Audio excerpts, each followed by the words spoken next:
दोस्तों welcome back to the channel Srishti study point. और CTT का आपका एग्ज़ाम होने वाला है, उससे रिलेटेड यहाँ पर मैं हिंदी की पीडोगॉजी लेकर आई हूँ। हिंदी भाषा शिक्षण से रिलेटेड बहुत सारे क्वेश्चन हैं जो आप सभी के लिए बहुत इंपॉर्टेंट होने वाले हैं आने वाले एग्ज़ाम के पर्पस से, सीटीटी का जो एग्ज़ाम होने वाला है। तो वीडियो अगर आपको अच्छी लगे तो लाइक कीजिएगा, चैनल पर नए हों तो सब्सक्राइब कर लीजिएगा दोस्तों। इस तरह की जो वीडियो है मैं चैनल पर अपलोड करती रहती हूँ। तो यहाँ पर पहला क्वेश्चन है हिंदी शिक्षण को लेकर, आइए देखिए। व्याकरण शिक्षण की वह पद्धति अपेक्षाकृत अधिक उचित है जिसमें तो बच्चे उदाहरणों से नियमों की ओर जाते हैं, तो वो ज़्यादा सही रहता है। आप उदाहरण देते रहो तो बच्चे नियमों की तरफ जाते हैं। इसके बाद दूसरा क्वेश्चन है, यहाँ पर दूसरा क्वेश्चन दे रखा है, बच्चों में भाषा प्रयोग की दक्षता विकसित करने के लिए आवश्यक है कि उन्हें सुनने और बोलने की पूरी अगर आज़ादी देंगे आप, तो वो जो भाषा के प्रयोग करने की दक्षता है, शब्द उसके उनके अपने बोलचाल की भाषा में ज़्यादा से ज़्यादा शब्द आएंगे तो वो अच्छे से बोल पाएंगे और अच्छे से समझ पाएंगे और अच्छे से अपने आप को प्रस्तुत कर पाएंगे। तो भाषा की दक्षता उनमें बहुत अच्छे से आ जाएगी। इसके बाद तीसरा क्वेश्चन है, मोना अक्सर लिखते समय शब्दों के अक्षरों को छोड़ देती है। कोई शब्द इमला में बोला या कुछ बोला तो जैसे पढ़ती को पति लिख देती है, ड़ा छोड़ देती है। अभिनव को क्या करती है, इसमें भी छोड़ दिया, अनव लिख दिया। तो इसका क्या कारण हो सकता है? तो इसका ये है यहाँ पर कि यहाँ सबसे ज़्यादा है कि उसके विचारों में स्पष्टता नहीं है। ये यहाँ पर उत्तर दे रखा है कि उसको विचारों में स्पष्टता नहीं, कि अभिनव है तो मुझे अभिनव ही लिखना है, ठीक है। और इसके बाद यहाँ पर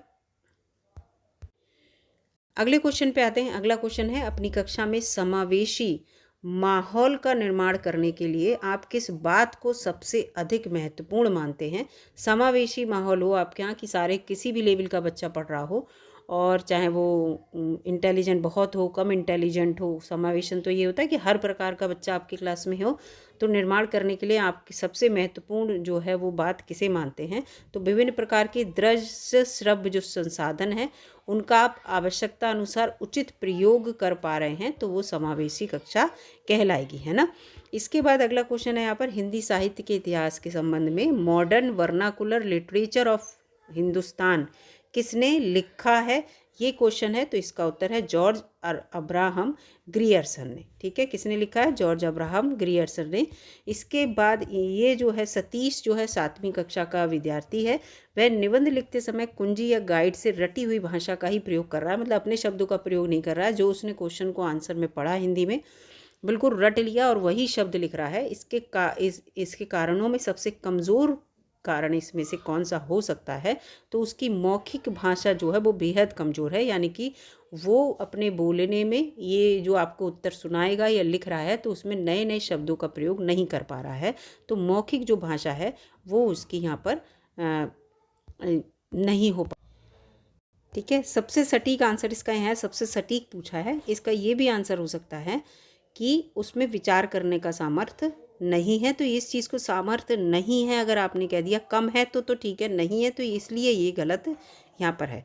तो ये जो है डी इसका सही है। अगला यहाँ पर है, उच्च प्राथमिक स्तर पर हिंदी भाषा शिक्षण की बात हो रही है, का सर्वाधिक महत्वपूर्ण उद्देश्य क्या होता है? तो बच्चों में समझ के साथ पढ़ने और लिखने की क्षमता का विकास हो।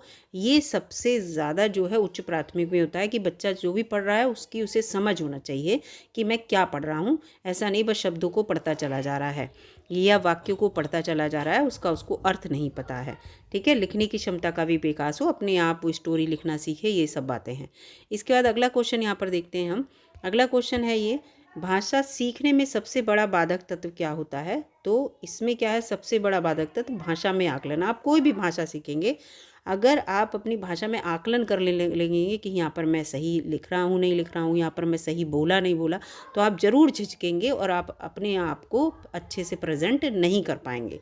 तो भाषा में आकलन जो है ये चीज़ सबसे बड़ा बाधक तत्व है।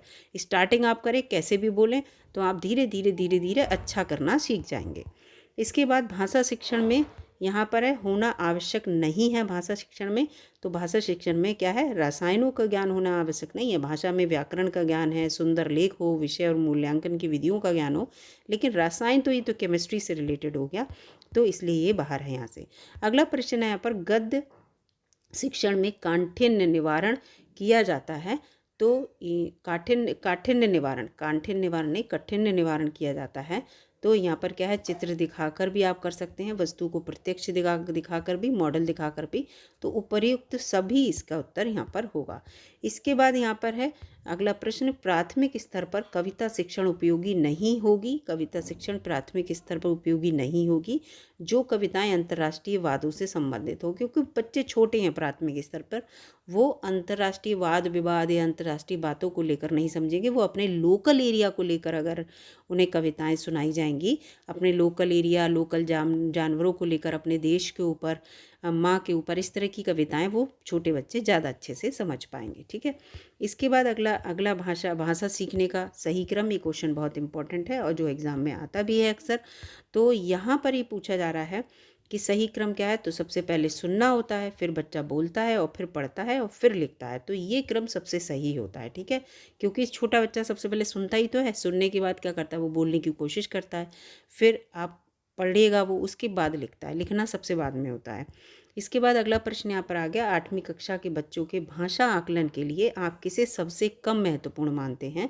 तो इसमें जो है साहित्यिक समारोह का आयोजन करना, अगर आप भाषा आकलन करना चाहते हैं 8वीं के कक्षा के बच्चों के लिए, तो ज़रूरी नहीं कि आप साहित्यिक समारोह का जो है आयोजन करें। नहीं, आप किसी कहानी को जो है नाटक में रूपांतरित करके बच्चों से कहें तो हिंदी अच्छे से समझेंगे। आप लिखित परीक्षाओं का आयोजन करें, किसी विषय पर उनके विचार प्रकट करने को कहें तो वो अच्छे हिंदी से आप उनका भाषा का आकलन कर लेंगे। तो ये बी इसका गलत है। इसके बाद अगला प्रश्न है, रूपा बड़े समूह के सामने अपनी बात कहते समय अटकती है, एक शिक्षक के रूप में आप उसकी सहायता कैसे करेंगे। तो प्रारंभ में छोटे छोटे समूह में बात करने के लिए उसको भरपूर अवसर देंगे। एक बड़े समूह में नहीं, 2 बच्चे कहेंगे तुम 2 बच्चे आपस में बात करो, फिर 4 को ग्रुप बना देंगे, फिर 8 का ग्रुप बना देंगे। ऐसे जब ये छोटे छोटे समूह में बात करना शुरू करेगी तो वो बड़े समूह में बात करने में अटकेगी नहीं। बिल्कुल सही बात है यहाँ पर। अगला यहाँ पर प्रश्न है, भाषा शिक्षण के अंतर्गत वर्तनी संबंधी त्रुटियों को लेकर है, बोलने संबंधी जो त्रुटियां हैं उनका निवारण कैसे करेंगे। तो वर्तनी के शुद्ध उच्चारण और लेखन अभ्यास आप कराएंगे कि इस शब्द को ऐसे बोला जाएगा तो इसमें कौन कौन से अक्षर यूज़ हो रहे हैं, फिर हम इसे कैसे उच्चारित करेंगे, इस तरह से आप सिखाएंगे तो बच्चा वर्तनी शुद्धि उसकी होगी। अगला है, उच्च प्राथमिक स्तर पर भाषा सीखने और सिखाने की प्रक्रिया में बच्चों की भाषिक पृष्ठभूमि की उपेक्षा बिल्कुल नहीं करनी चाहिए। बिल्कुल सही बात है। बच्चा जिस क्षेत्रीय भाषा में बोल रहा है आप उसकी बिल्कुल उपेक्षा ना करें, उसको उसी की क्षेत्रीय भाषा में अगर आप चाहते हैं तो प्राथमिक स्तर पे तो कहा ही गया है कि बच्चे की क्षेत्रीय भाषा में जो है उसको पढ़ाया जाए, NEP 2020 में कहा गया है। तो ये चीज़ उसकी उपेक्षा ना करें, आप उसकी जो भाषा है उसको धीरे धीरे बिल्कुल जो हिंदी की सटीक भाषा होती है उस पर लेकर आएँ तो ज़्यादा अच्छे से सीख पाएगा। यहाँ पर है, वर्णों के उस समूह को जिसमें कोई निश्चित अर्थ निकाला जाता है उसे क्या कहते हैं। तो शब्द कहते हैं। अगर वर्णों को, 2 वर्णों को जोड़ दिया और उसका निश्चित अर्थ निकला तो शब्द बन जाता है। अगला है यहाँ पर, प्याजे के अनुसार भाषा अन्य संज्ञानात्मक तंत्रों की भांति परिवेश के साथ फिर अंतः क्रिया के माध्यम से ही विकसित होती है। ये इसका यहाँ पर सही है। इसके बाद अगला क्वेश्चन है, आकलन की प्रक्रिया में केवल बच्चे की क्षमता का आकलन नहीं होता है बल्कि शिक्षक की शिक्षा प्रक्रिया का भी आकलन होता है। ये विचार जो है पूर्णतः सही है ना। शिक्षक की शिक्षा की प्रक्रिया का भी आकलन होता है। अगला है, इनमें से कौन सा भाषा आकलन में सबसे कम प्रभावी तरीका है। चारों प्रभावी तरीके हैं लेकिन सबसे कम प्रभावी कौन सा है। तो भाषा आकलन के लिए श्रुतलेख जो है, श्रुतलेख वो सबसे कम प्रभावी तरीका। श्रुतलेख माने होता है नकल करना बच्चे की। वो किसी की चीज़ को आपने दे दिया हिंदी में और कह दिया इसको नकल कर लो, तो ये चीज़ सबसे कम प्रभावी। बच्चा तो टीप के वैसे कर ही देगा, तो इसमें आप भाषा का आकलन उसका नहीं कर सकते। इसके बाद है यहाँ पर, रीमा ने तीसरी कक्षा में पढ़ने वाली रितिका को भाषा क्षमता, भाषा निष्पादन संबंधी क्रमिक प्रगति का ब्यौरा उसके अभिभावकों को दिया। रीमा ने किसके आधार पर जो है इसकी जानकारी उसके पेरेंट्स को दी। तो इसका उत्तर यहाँ पर है, उसके पोर्टफोलियो पूरा उन्होंने तैयार किया। पोर्टफोलियो बच्चे का तैयार किया जाता है, उसमें बिल्कुल तैयार किया जाता है कि आज बच्चा कितना सीखा, कल कितना सीखा, इस तरह से उन्होंने उसके आधार पर उसका ये जानकारी दी। ठीक है, तो यहाँ पर इसको पूरा उन्होंने बता दिया क्योंकि ये क्रमिक प्रगति को लेकर है इसलिए पोर्टफोलियो है। ठीक है, केवल त्वरित दिया जाता तो अवलोकन हो जाता, तो यहाँ पर ये है। इसके बाद अगला प्रश्न है यहाँ पर, प्राथमिक स्तर पर बच्चों की भाषा का आकलन करने का उद्देश्य क्या है? उसकी भाषा प्रयोग की क्षमता का आकलन करना, है ना, कि वो भाषा का किस समय कौन सी भाषा का प्रयोग करना है, कौन से शब्दों का प्रयोग करना है, इसका आकलन करना है ना, वो कैसे बोल पा रहा है। भाषा अर्जन क्षमता किसके साथ संबंधित है? भाषा अर्जन क्षमता किसके साथ संबंधित है? तो ये चॉम्स्की के साथ, चॉम्स्की है, इसके साथ संबंधित है। इसके बाद प्राथमिक स्तर पर पढ़ना और सीखने में सबसे कम महत्वपूर्ण पूछा है, ठीक है। तो अक्षरों की जो पहचान है, प्राथमिक स्तर पर पढ़ना सीखने में सबसे कम महत्वपूर्ण अक्षरों की पहचान है, ठीक है।